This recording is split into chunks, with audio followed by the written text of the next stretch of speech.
بسم اللہ الرحمن الرحیم۔ السلام علیکم ورحمۃ اللہ وبرکاتہ۔ دوستو، سارے جزیرہ عرب میں گنتی کے چند شہر تھے جن میں مکہ اور طائف بہت مشہور تھے۔ ان کے علاوہ ساری آبادی وسیع و عریض صحراؤں میں بکھری ہوئی تھی۔ کہیں کہیں کوئی گاؤں یا قصبہ دکھائی دیتا تھا، اور قبائلی عصبیتوں کے باعث راستے پرامن نہ تھے، اس لیے ایک جگہ سے دوسری جگہ جانا خطرات سے خالی نہ تھا۔ قبائل کے سرداروں نے باہمی مشاورت سے تجارتی منڈیوں کے جگہ جگہ انعقاد کا اہتمام کیا تاکہ تجارت کرنے والے اور صنعت کار اپنی اپنی درآمدات اور مصنوعات کو لے کر وہاں پہنچ جائیں، اور اس علاقے کے گرد و نواح میں آباد لوگ اپنی اپنی ضروریات کی چیزیں وہاں آ کر خرید لیں۔ ان طے شدہ مقامات پر جتنے روز منڈیوں کے انعقاد کا فیصلہ کیا جاتا، اتنا عرصہ لوگوں کو جان و مال کی حفاظت کی ضمانت مل جاتی، یعنی راستے پرامن ہوتے تھے، کوئی شخص کسی کے ساتھ تعارض نہیں کرتا۔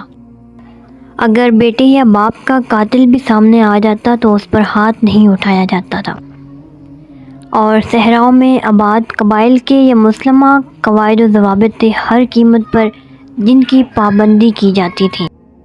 ان ایام میں لوگ دور دراز سے خرید و فروخت اور دیگر مقاصد کے لیے یہاں اکٹھے ہوتے تھے۔ اس اجتماع سے فائدہ اٹھاتے ہوئے شعراء اپنے قصائد اور خطبہ اپنے فصیح و بلیغ خطبات سے لوگوں کو محفوظ کرتے۔ اس سے عوام کے ادبی ذوق کی آبیاری کے ساتھ ساتھ لوگ اپنے وطن کی شعراء اور خطبات سے متعارف ہوتے۔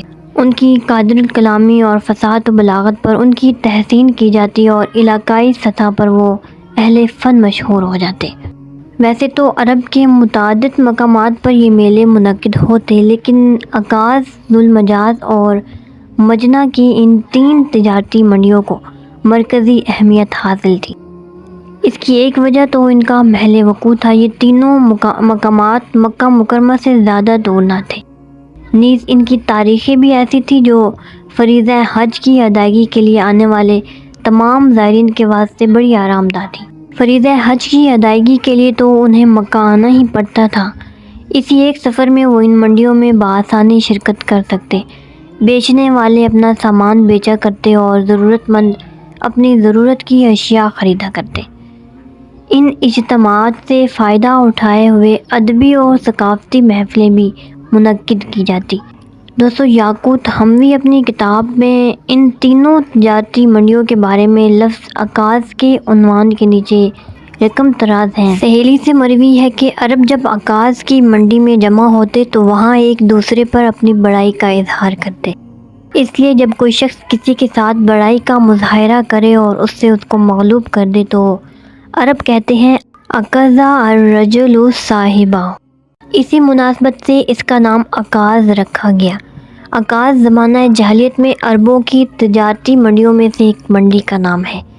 عرب کے قبیلے ہر سال عکاظ میں جمع ہوتے اور ایک دوسرے پر اپنی بڑائی کا اظہار کرتے، اور ان اجتماعات میں ان کے شعراء بھی شرکت کرتے اور لوگوں کو اپنا تازہ کلام سناتے اور پھر منتشر ہو جاتے۔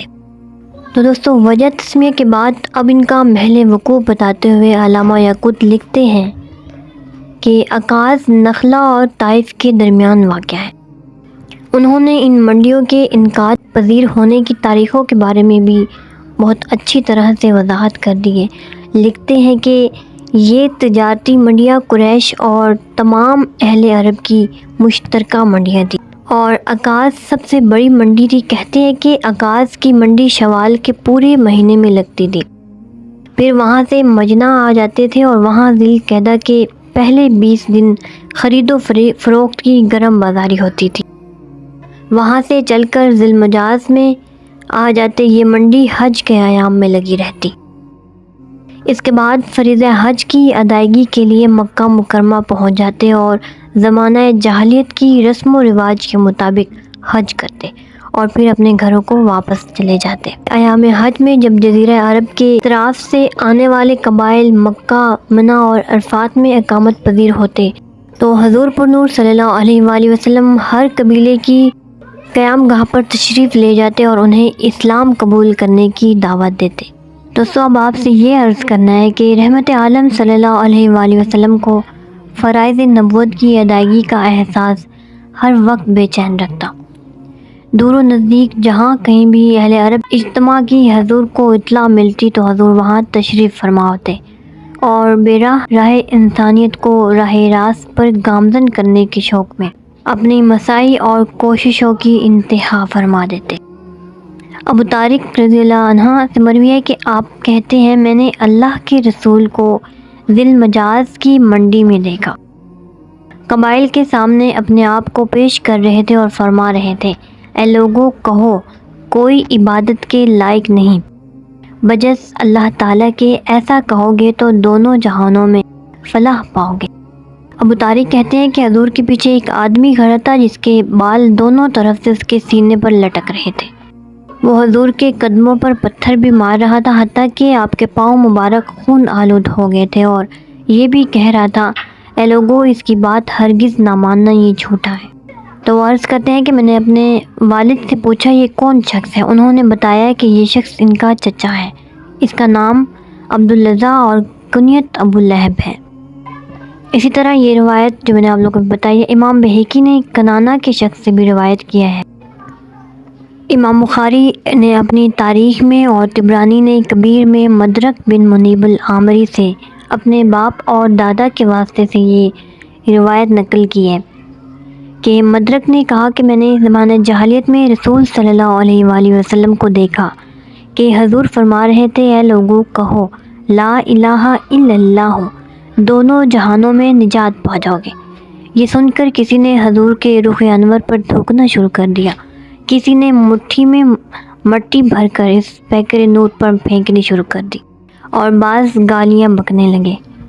یہ سلسلہ جاری رہا یہاں تک کہ دوپہر ہوگی، بچی پانی کا پیالہ لے آئی۔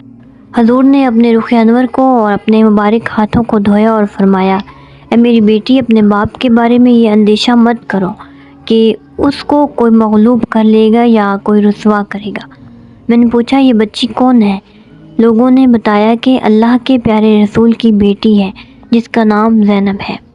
علامہ ابن کثیر موسیٰ بن عقبہ سے روایت نقل کرتے ہیں کہ رسول صلی اللہ علیہ وآلہ وسلم سال ہر سال ہر حج کے موقع پر دور دراز سے آئے ہوئے قبائل عرب کے سامنے اپنی دعوت پیش کرتے اور ہر قبیلے کے رئیس اور شریف آدمی سے گفتگو فرماتے۔ حضور کے ارشاد کا خلاصہ یہ ہے کہ حضور صلی اللہ علیہ وآلہ وسلم رئیسوں اور شرفا کو فرماتے، میں تم میں سے کسی کو کسی چیز پر ایمان لانے پر مجبور نہیں کرتا۔